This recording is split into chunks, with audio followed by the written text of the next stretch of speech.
Net അച്ചീവേഴ്സിന്റെ പുതിയൊരു ക്ലാസ്സിലേക്ക് എല്ലാവർക്കും സ്വാഗതം. നമ്മൾ ഒരുപാട് തിയറീസ് ക്ലാസ്സസ് പഠിക്കുമ്പോഴത്തേക്കും കുറച്ച് MCQ ക്വസ്റ്റ്യൻസ് ചെയ്ത് നോക്കണം അല്ലെ, എങ്കിൽ മാത്രമാണ് നമ്മുടെ പഠന നിലവാരം നമുക്ക് എവിടെ എത്തിയെന്ന് സ്വയം വിലയിരുത്താൻ സാധിക്കുകയുള്ളൂ.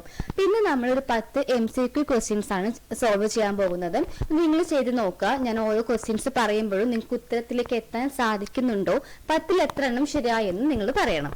നമുക്ക് ആദ്യത്തെ ക്വസ്റ്റ്യൻ നോക്കാം. ഈ ഒരു എക്സാമിന്, അതായത് HSC ആണെങ്കിലും ജൂനിയർ ലാംഗ്വേജ് ടീച്ചറിനാണെങ്കിലും KTET നെറ്റ് സെറ്റ് ഒക്കെ ഹിന്ദിയുമായി ബന്ധപ്പെട്ട എല്ലാ എക്സാംസിനും ഇപ്പൊ നമ്മൾ ഡിസ്കസ് ചെയ്യുന്ന 10 MCQ ക്വസ്റ്റ്യൻസ് വളരെയധികം ഇമ്പോർട്ടന്റ് ആണ്. ആദ്യത്തെ ക്വസ്റ്റ്യൻ, हिंदी साहित्य का साहित्य का इतिहास जनता की चित्रवृत्ति का इतिहास है, यह कथन किसका है? साहित्य का इतिहास जनता की चित्रवृत्ति का इतिहास है. Option A doctor Ram Kumar Varma, B Hazari Prasad Dwivedi, C Ganapati Chandragupta, option D Acharya Ramchandra Shukla. ഈ ഒരു കൊട്ടേഷൻ കാണുമ്പോൾ തന്നെ നമുക്ക് മനസ്സിലാകും ഇതിന്റെ ഉത്തരം എന്താണ്. ഓപ്ഷൻ ഡി ആചാര്യ രാമചന്ദ്ര ശുക്ല ആണ്. നമുക്ക് അടുത്ത ക്വസ്റ്റ്യൻ നോക്കാം. ഹിന്ദി സാഹിത്യ की भूमिका के लेखक कौन है? ഹിന്ദി സാഹിത്യ की भूमिका എന്ന ഗ്രന്ഥം എഴുതിയത് ആരാണ്? Option A doctor Nagendra, B Hazari Prasad Dwivedi, C Vishwanath Prasad Mishra, D Bachchan Singh. Hindi സാഹിത്യക്ക് ഭൂമിക എഴുതിയത് ഓപ്ഷൻ ബി ഹസാരി പ്രസാദ് ദ്വിവേദിയാണ്. ഈ ഒരു ഗ്രന്ഥം കൂടാതെ അദ്ദേഹത്തിന്റെ വേറെ 2 ഗ്രന്ഥങ്ങൾ കൂടിയുണ്ട്. ഹിന്ദി സാഹിത്യക ആദ്യകാലം, ഹിന്ദി സാഹിത്യ ഉദ്ഭവ് ഓർ വികാസ് എന്നുള്ള 2 ഗ്രന്ഥങ്ങളും കൂടി ഹസാരി പ്രസാദ് ദ്വിവേദിയുടെ ഗ്രന്ഥങ്ങളാണ്. ഇനി മൂന്നാമത്തെ ക്വസ്റ്റ്യൻ നോക്കാം. हिंदी साहित्य के इतिहास लेखन की परंपरा का सूत्रपात किसने किया? इधर इंपॉर्टेंट क्वेश्चन ആണ്. Option A Ramchandra Shukla, B George Grierson, C Garcin de Tassy, D Shivsingh Sengar. ഉത്തരം ഓപ്ഷൻ സി ഗാർസാദത്താസി ആണ്. 1839 അദ്ദേഹം ആ ഗ്രന്ഥം എഴുതുന്നത്. ഓപ്ഷൻ സി ഗാർസാദത്താസി ആണ് ആൻസർ. ഇനി നമുക്ക് അടുത്ത ക്വസ്റ്റ്യൻ നോക്കാം. ഹിന്ദി സാഹിത്യ का इतिहास सर्वप्रथम किस भाषा में लिखा है?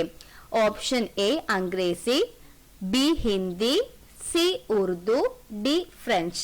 ഹിന്ദി സാഹിത്യത്തിന്റെ ഇതിഹാസ് ഗ്രന്ഥം ആദ്യം എഴുതുന്നത് ഫ്രഞ്ച് ഭാഷയിലാണ്. Option D French. എഴുതിയ വ്യക്തിയായാണ് നമ്മൾ കുറച്ചു മുന്നേ കഴിഞ്ഞ ക്വസ്റ്റ്യൻ ഡിസ്കസ് ചെയ്തിട്ടേ ഉള്ളൂ. എഴുതിയത് ഗാർസാദത്താസിയാണ്. ഇനി നമുക്ക് 5ാമത്തെ ക്വസ്റ്റ്യൻ നോക്കാം. हिंदी साहित्य का इतिहास दर्शन किसका ग्रंथ है?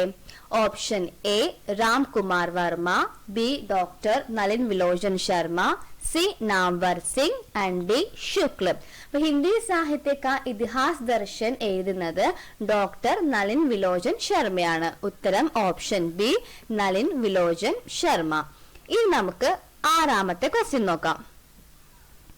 ആചാര്യ രാമചന്ദ്ര ശുക്ല के इतिहास ग्रंथ का नाम क्या है?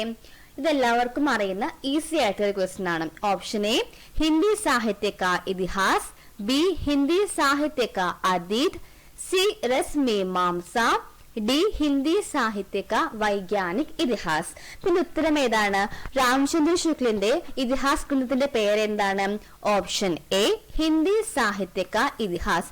ഹിന്ദി സാഹിത്യ का ഇതിഹാസ് എഴുതുന്നത് 1929 ഹിന്ദി സാഹിത്യ का വൈജ്ഞാനിക ഇതിഹാസ് ആരുടേതാണ്? ഹിന്ദി സാഹിത്യ का വൈജ്ഞാനിക ഇതിഹാസ് ഡോക്ടർ ഗണപതി ചന്ദ്രഗുപ്തിന്റെ ആണ് ഹിന്ദി സാഹിത്യ का വൈജ്ഞാനിക ഇതിഹാസ്. ഇനി നമുക്ക് അടുത്ത ക്വസ്റ്റ്യൻ നോക്കാം. ശിവസിംഗ് സരോജ് का प्रकाशन कब हुआ? ശിവസിംഗ് സരോജ് എഴുതിയതാരാണ്? ശിവസിംഗ് സേങ്കറിന്റെ ഇതിഹാസ് ഗ്രന്ഥമാണ് ശിവസിംഗ് സരോജ് എന്നുള്ളത്. അത് ഏത് വർഷമാണ് എഴുതിയിട്ടുള്ളത്?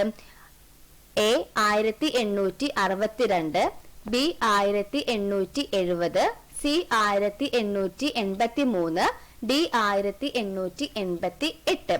ഉത്തരം ശിവസിംഗ് സരോജ് എഴുതുന്നത് ഓപ്ഷൻ സി 1883 ശിവസിംഗ് സേങ്കർ ശിവസിംഗ് സരോജ് എഴുതുന്നത്. ഇനി നമുക്ക് അടുത്ത ക്വസ്റ്റ്യൻ നോക്കാം. आचार्य रामचंद्र शुक्ल का हिंदी साहित्य का इतिहास नामक ग्रंथ सर्वप्रथम किस रूप में प्रकाशित हुआ? ऑप्शन ए हिंदी शब्द सागर, बी हिंदी साहित्य का विकास, सी हिंदी शब्द सागर कई प्रस्तावना, डी हिंदी का समीक्षात्मक ग्रंथ। उत्तरम आचार्य रामचंद्र शुक्ल हिंदी साहित्य का इतिहास ग्रंथ സർവപ്രഥം കിസ് രൂപമേ പ്രകാശിത് ഹുവ. അതിന്റെ ആൻസർ വരുന്നത് ഓപ്ഷൻ എ ഹിന്ദി ശബ്ദസാഗർ. ഹിന്ദി ശബ്ദസാഗർ ആണ് അതിന്റെ ഉത്തരം ആൻസർ. ഇനി നമുക്ക് 9th ക്വസ്റ്റ്യൻ നോക്കാം. जनता कई चित्रवृत्ति को काल विभाजन का आधार बनाने वाले आचार्य कौन है? Option A Hazari Prasad Dwivedi, B Ramkumar Verma, C Ramchandra Shukla, D doctor Nagendra. जनता കൈ ചിത്തവൃത്തി ജനതാക്കി ചിത്തവൃത്തിയുമായി ബന്ധപ്പെടുത്തിയതാരാണ്? നമ്മൾ നേരത്തെ ആദ്യത്തെ ക്വസ്റ്റ്യനിൽ കണ്ടപോലെ തന്നെ ഓപ്ഷൻ സി രാമചന്ദ്ര ശുക്ല ആണ് അതിന്റെ ആൻസർ ആയിട്ട് വരുന്നത്. രാമചന്ദ്ര ശുക്ല. ഇനി നമുക്ക് ലാസ്റ്റ് ക്വസ്റ്റ്യൻ നോക്കാം. निम्नलिखित में किसने अपने इतिहास ग्रंथ में साहित्य के विकास के साथ साथ संवेदना के विकास को रेखांकित किया है? Option A Rahul Sankrityayan, B Vasudev Singh, C doctor Ram Swaroop Chaturvedi, D Ganapathi ചന്ദ്രഗുപ്ത്. അപ്പോ ഇവിടെ ആൻസർ എന്ന് പറയുന്നത് ഓപ്ഷൻ സി രാം സ്വരൂപ് ചതുർവേദിയാണ്. അപ്പൊ ഈ ഒരു കൊട്ടേഷൻ നമുക്ക് എളുപ്പത്തിൽ മനസ്സിലാക്കാൻ വേണ്ടിയിട്ട് ഇവിടെ സംവേദന എന്നുള്ള ആ ഒരു പോയിന്റ് നമുക്ക് ക്യാച്ച് ചെയ്യാം. അപ്പൊ സംവേദന എന്നുള്ളത് നമുക്ക് ഇവിടെ രാം സ്വരൂപ് ഇങ്ങനെയുള്ള വാക്കുകൾ കൂടുതലും രാം സ്വരൂപ് ചതുർവേദിയുടെ കൊട്ടേഷനിൽ നമുക്ക് കാണാൻ സാധിക്കാറുണ്ട്. ഇതൊരു ട്രിക്കാണ്. അപ്പോൾ സംവേദനമായിട്ട് നമുക്ക് എപ്പോഴും രാം സ്വരൂപ് ചതുർവേദിനെ നമുക്ക് കണക്ട് ചെയ്യാം. നമുക്ക് മനസ്സിലായി ഹിന്ദി സാഹിത്യത്തിന്റെ ഇതിഹാസ് ഗ്രന്ഥം ആദ്യം എഴുതുന്നത് ഫ്രഞ്ച് ഭാഷയിലാണ്. അത് എഴുതിയത് ഗാസാദ താസയാണ്. അപ്പൊ അതേപോലെ തന്നെ ഹിന്ദി ഇതിഹാസ് ലേഖനം ഹിന്ദി ഭാഷയിൽ എഴുതുന്ന ആദ്യത്തെ ഇതിഹാസ് ഗ്രന്ഥം ആരുടേതാണ്? ശിവസിംഗ് സരോജ് ആണ്. ശിവസിംഗ് സേങ്കറിന്റെ ശിവസിംഗ് സരോജ് ആണ്. നമ്മൾ പറഞ്ഞു 1883 എഴുതിയ ശിവസിംഗ് സരോജ് ആണ് ഹിന്ദി ഭാഷയിൽ എഴുതുന്ന ആദ്യത്തെ ഇതിഹാസ് ഗ്രന്ഥം. അപ്പൊ എന്റെ ഇന്നത്തെ ക്ലാസ് നിങ്ങൾക്ക് എല്ലാവർക്കും ഇഷ്ടപ്പെട്ട് കാണുമെന്ന് വിചാരിക്കണം. എല്ലാവരും ഷെയർ ചെയ്യാം, ലൈക്ക് ചെയ്യാം, സബ്സ്ക്രൈബ് ചെയ്യാം. പിന്നെയും ഇതുപോലെ തിയറി ക്ലാസ്സസ് ആയിട്ടും MCQ ക്വസ്റ്റ്യൻസ് ആയിട്ടും നമുക്ക് കാണാം. Thank you so much.